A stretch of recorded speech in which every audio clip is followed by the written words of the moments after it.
بسم اللہ الرحمن الرحیم۔ السلام علیکم۔ میری شادی ایک روایتی خاندان میں ہوئی تھی۔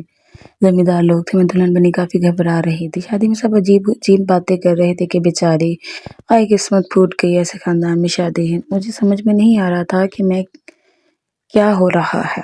رات جب شوہر کمرے میں آ رہے، اس نے گھونگھٹ ہٹایا تو یہ دیکھ کر میری روح فنا ہو گئی کہ وہاں شوہر کے روپ میں میں اس وقت شادی کے جوڑے میں ملبوس تھی۔ دلہن کا روپ اس وقت مجھ پر کافی اچھی طرح آیا تھا۔ میں بہت خوش تھی کہ میری شادی اس گھر میں ہوئی تھی۔ اس گھر میں شادی کرنے کا خواب ہزاروں لڑکیوں کا ہوتا تھا، لیکن ہماری گاؤں میں کوئی لڑکی مجھ سے زیادہ پیاری نہیں تھی۔ میری قسمت اچھی نکلی تھی کہ مجھے وہ گھر نصیب ہو گیا۔ میری اماں مجھے یہی کہتی تھی کہ میری قسمت کافی اچھی ہے۔ جیسے اس کمرے میں کسی کی موجودگی کا احساس ہوا تو جلدی سے اپنا گھونگھٹ میں نے اپنے چہرے پہ کر لیا تھا، اور اندر اندر میں کافی نروس ہونے لگی تھی کہ نہ جانے میرا دولہا کیسا ہوگا، کیونکہ میں نے اپنے دولہے کی شکل نہیں دیکھی تھی۔ یہ کافی عجیب بات تھی، لیکن یہی رواج تھا۔ میں اسے اپنی جانب بڑھتے ہوئے دیکھ رہی تھی۔ وہ میری طرف آ کر میرے ساتھ بیڈ پر بیٹھ چکا تھا۔ مجھے اس کے مردانہ ہاتھ دکھائی دے رہے تھے۔ اس کا رنگ کافی سانولا تھا۔ جیسے ہی دھیرے سے اس نے میرا گھونگھٹ اٹھایا تو پہلے تو میری نظر نیچی تھی۔ میں نے دھیرے سے جیسے اپنی نظر اٹھائی اور میں نے اسے دیکھا تو میرے ہوش ہو گئے تھے۔ میں یہی سوچ رہی تھی کہ کیا میری شادی اس سے ہوئی ہے؟ اتنا بڑا دھوکہ ہو گیا تھا۔ میرا نام آشنا ہے۔ میں ایک چھوٹے سے گاؤں میں رہتی ہوں۔ میری فیملی میں میری امی ابو اور میں ہی تھے۔ میری ماں کی بہت خواہش تھی کہ میرا رشتہ کسی بڑے سے گھرانے میں ہو، لیکن میں گاؤں میں ایسے بڑا گھر نہیں تھا سوائے ایک گھر کے۔ اماں کا کہنا تھا کہ اس گھر میں ایک آدمی ہے جو کافی امیر ہے اور وہ لوگ ذمہ دار ہیں۔ اماں کے کہنے سے میں یہ بات سنی تو اماں کو یہی کہتی تھی کہ صرف پیسہ نہیں دیکھنا، آدمی کی شکل و صورت بھی ہونی چاہیے۔ اماں مجھے چپ کرا دیتی کہ جب پیسہ انسان کے پاس ہوتا ہے تو انسان شکل اور عقل کچھ بھی نہیں دیکھتا۔ اماں کی بات سن کر میں کافی سوچتی رہی۔ مجھے یہی لگتا تھا کہ شاید یہی میری قسمت میں لکھا ہے، کیونکہ اماں نے تو یہی سوچ کے رکھا تھا۔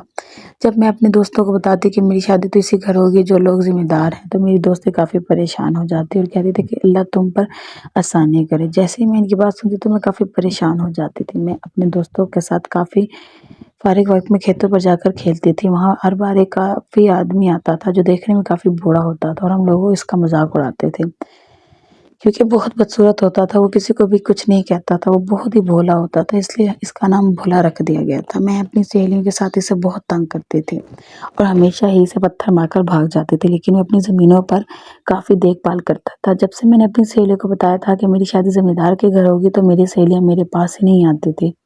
جب بھی میرے پاس آتی تھی تو وہ مجھے دیکھ کر رونے لگ جاتی تھی اور کہتی تھی کہ اللہ تمہاری قسمت اچھی کرے۔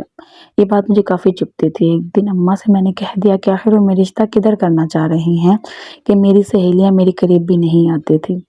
تو اماں کہتی تھی کہ میری سہیلیاں مجھ سے حسد کرتی ہیں، اس لیے وہ میرے پاس نہیں آتی۔ میری شادی کافی بڑے گھر میں ہو رہی ہے، یہ دیکھ کر تو میں بھی حیران ہو گئی تھی اور میں نے اپنی سہیلی سے بات کرنا چھوڑ دیا تھا، لیکن میرا دل کر رہا تھا کہ اس بوڑھے کے پاس جا کر میں اسے مزید تنگ کروں۔ پر اب اماں مجھے اکیلے گھر سے باہر نہیں نکلنے دیتی تھی اور یہ کہتی تھی کہ تیری شادی ہونے والی، اب تو گھر سے باہر نہیں جا سکتی۔ میرا رشتہ ان کے گھر کر دیا تھا۔ وہ لوگ بھی کافی شکر گزار تھے۔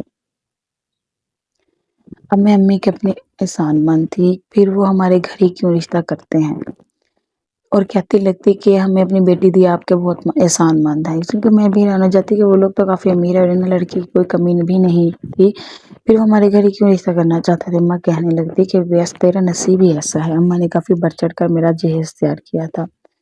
میں کافی خوش تھی۔ ایک دن میری سہیلیاں مجھ سے ملنی تو کافی رونے لگی تھی۔ میں نے اسے کہا کہ تجھے میری قسمت پر حسد ہے نا، اس لیے تو رو رہی ہے۔ تو سہیلی مجھے سمجھانے لگی کہ میں کیسی اب باتیں کر رہی ہوں، وہ بھلا مجھ سے حسد کیوں کریں گی، وہ تو میرے لیے کافی فکر مند ہے۔ میں نے اس کی بات سنی انسنی کر دی تو اپنے ہونے والے شوہر کی تصویر دیکھی ہے۔ اس کی بات سن کر تو میں کچھ بھی نہ کہہ پائی، کیونکہ اس بات سچ تھی، میں نے اپنے شوہر کو کبھی نہیں دیکھا تھا۔ میں نے اسے کہہ دیا کہ ہاں، میں اماں سے کہوں گی کہ وہ مجھے میرے ہونے والے شوہر کی تصویر تو دکھائیں۔ یہی سوچ کر میں اس دن اماں کے پاس چلی گئی اور ان سے بولنے لگی کہ اماں مجھے میرے ہونے والے شوہر کی تصویر ہی دکھا دو، تاکہ میں اس تصویر کو دیکھ کر ہی اپنے دل بہلا لوں۔ اماں نے جیسے میری بات سنی تو مجھے ڈانٹنے لگی، خبردار جو تو نے دوبارہ مجھ سے ایسی بات کی تو اپنے شوہر کی تصویر نہیں دیکھ سکتی، تو اسے تبھی دیکھے گی جب وہ تیرا شوہر بن کے تیرے سامنے بیٹھا ہوگا۔ میں بھی چپ ہو کر رہ گئی کہ چلو ٹھیک ہے۔ انہی دنوں اماں نے مجھے ایک عورت کے گھر سلائی کڑھائی سکھانے بھیج دیا تھا۔ اماں چاہتی تھی کہ شادی سے پہلے مجھے سارے کام کاج سکھا دے۔ میں جب اس سلائی والے کے گھر جاتی تو وہاں موجود عورتیں میرے بارے میں سرگوشے کرنے لگ جاتی۔ جب سے یہ رشتہ طے ہوا تھا تب سے دو گویا لوگوں کے بیچ میں اٹھنا بیٹھنا ہی مشکل ہو گیا تھا۔ یہ تب مجھے رشتہ کا مصیبت زیادہ لگ رہی تھی۔ تبھی میں نے اماں سے اس رشتے کو ختم کرنے کی بات کی، مگر اب یہ ممکن نہیں تھا کیونکہ میری شادی کے دن ٹھہر گئے تھے۔ میرے دل میں عجیب عجیب وسوسے آ رہے تھے۔ اماں نے شادی کی ساری تیاریاں کر لی تھی، اب بس شادی کا جوڑا باقی رہ گیا۔ مجھے لگا ہونے والے شوہر کے ساتھ مجھے بھیجا جائے گا، مگر ایسا نہیں ہوا۔ ساس اپنی مرضی سے بڑکیلا سا جوڑا لے آئی اور میں اسے پہن کر تیار ہو گئی۔ شادی میں کافی لوگوں کو بلایا گیا تھا۔ ماں نے بتایا کہ سارا خرچہ لڑکے والے کر رہے ہیں، اس لیے خوب دولت کا رعب جما رہے تھے۔ رخصتی کے بعد مجھے سسرال لایا گیا تو مہمان خواتین میرے ارد گرد جمع ہو گئی۔ وہاں موجود عورتیں میرے بارے میں باتیں بنا رہی تھی۔ ہر کسی کی زبان پر افسوس تھا کہ کیسے جگہ اس کی شادی ہو گئی۔ تھوڑی دیر بعد ساس کے حکم پر مجھے اندر کمرے میں لے جایا گیا۔ کمرہ کافی بڑا اور مہنگے فرنیچر سے سجا ہوا تھا۔ پورے گھر کی سجاوٹ ان کی امیری کا پتہ چلتا تھا۔ میں بھی اتنی دولت دیکھ کر مرعوب ہو گئی تھی۔ میں نے اپنی شاندار مستقبل بھی سوچ لیا تھا۔ تھوڑی دیر کے بعد انتظار کیا، دروازے کھلنے کی آواز آئی۔ جو ہی دروازہ کھلا تھا میں فوراً سے سنبھل کر سیدھی ہو کر بیٹھ گئی۔ دل عجیب وسوسوں کا شکار ہو رہا تھا۔ شوہر آ کر قریب بیٹھا اور میرا گھونگھٹ اٹھایا۔ میں نے نظر اٹھا کر جیسے سامنے دیکھا تو گویا مجھ پر ہر قیامت ٹوٹ پڑی، کیونکہ میرے شوہر کے روم میں میرے سامنے تو وہی بوڑھا بیٹھا تھا جسے میں اپنے دوستوں کے ساتھ مل کر پتھر مارتی تھی اور اس کا مذاق اڑاتی تھی۔ اسے دیکھ کر خوف سے میری چیخ نکلتے رہی تھی۔ مجھے وہ ساری باتیں اور حرکتیں یاد آ رہی تھی جو میں نے کی تھی۔ میں جانتی تھی کہ اب سے میرے برے دن شروع ہو گئے تھے۔ میں خوف سے اپنی جگہ سمٹے رہ گیا۔ اب کچھ بھی تھا تو وہ میرا شوہر تھا۔ وہ پوری رات میں نے خوف تلے گزاری تھی۔ اگلی صبح جب اماں ناشتہ لائی تو میں نے اماں سے کہا، آپ نے مجھے کہاں پھنسا دیا؟ تو وہ بڑی زیادہ پریشان، ماں تو بڈھا ہے، کچھ وقت میں مر جائے گا، جب تک جتنی چاہے دولت سمیٹ لے، پھر سب تیرا ہوگا۔ اماں کی یہ بات میرے پلے پڑ گئی اور میں نے شوہر کی چھوٹی خواہش خوشامد کرنا شروع کر دی۔ مجھے پتا چلا وہ زمین پر کام نہیں کرتا تھا بلکہ ان کا مالک تھا۔ میری سازش سے ایک دن میری جیٹھانی واقف ہو گئی کہ میں صرف دولت ہتھینا چاہ رہی تھی۔ اس نے گھر بھر میں واویلا ڈال دیا، مگر میرے شوہر نے اسے ڈپٹ کر چپ کروا دیا۔ میں بہت خوش ہوئی۔ اچھی خاصی زمین میں اپنے نام کروا چکی تھی۔ انہی دنوں میرا ایک لڑکے سے دوستی ہو گئی۔ میں اس سے ملنے لگی، وہ بھی میری دولت کی لالچ میں تھا۔ میں نے سوچ لیا کہ جب شوہر سے جان چھوٹ جائے گی تو ساری دولت سمیت اس لڑکے سے شادی کر لوں گی، مگر ہوا میرا سب سوچ کے الٹ۔ میں ایک دن چپکے سے اس سے بات کر رہی تھی کہ میرے شوہر نے دیکھ لیا۔